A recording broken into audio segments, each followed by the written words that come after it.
sa kamay, maagang alis sa biyahe sabi. Ayun tayo ngayon sa Camp Ragsa. Naghahanap kayo ng magandang spot. Maganda dito kasi nakakita yung city lights dito na tatabunan lang ang pag sakto sa summer.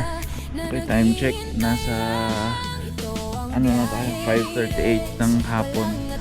Maliwanag na yung paligid, wala na yung pag kita na yung dito, yung mga bahay.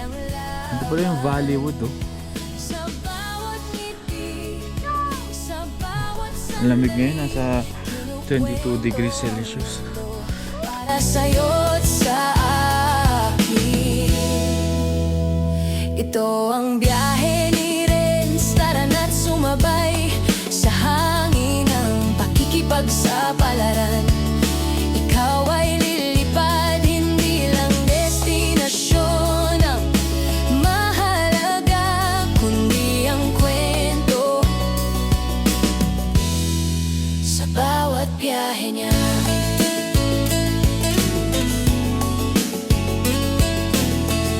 Grabe, ganda ng sunset kanina. Tsaka napakalamig ngayon. Nasa 22 degrees pa rin yung temperature. Pero parang feeling ko mas mababa pa eh. Ang sarap siya ngayon na naka-jogging pants na tayo kasi hindi tayo basta-basta tinatablan ng lamig. Dito lang daw doon yung strawberry farm. Saan ba dyan? Doon nata. Ang ganda ng city lights dito. Kitang kita.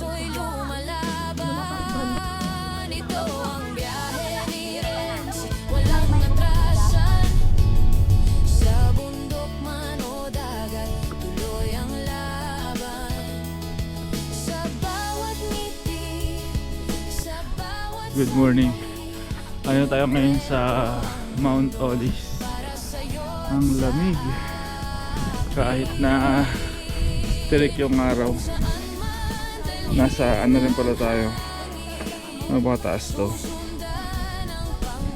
238 o 2,384 meters above sea level.